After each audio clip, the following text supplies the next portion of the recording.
এই যে ঘুম থেকে উঠলেন, ব্যাস ব্রাশটা নিয়ে দৌড়ে চলে গেলেন বাথরুমে, কি জন্য?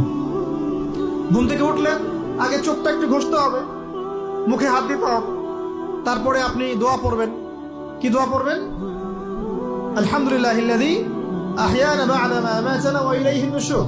তারপরে আপনি যাবেন বাথরুমে। দোয়াটা না পড়ে কেন গেলেন? ঘুমাচ্ছেন, ঘুমানোর আগে আপনি অবশ্যই বলবেন।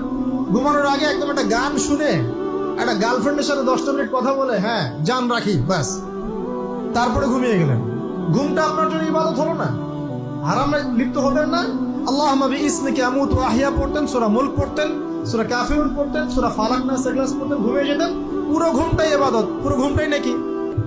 ঘুমিয়ে আছেন নাকি পাচ্ছেন? আপনি ইচ্ছাকৃতভাবে আপনার আমলটা নষ্ট করলেন। ইস্তেঞ্জা করতে গেছেন, ইস্তেঞ্জা করতে গিয়ে গান শুরু করে দিল বাথরুমে। বাথরুম সিঙ্গার আছে না কিছু? বাথরুমে গান গাওয়ার জায়গা নেই।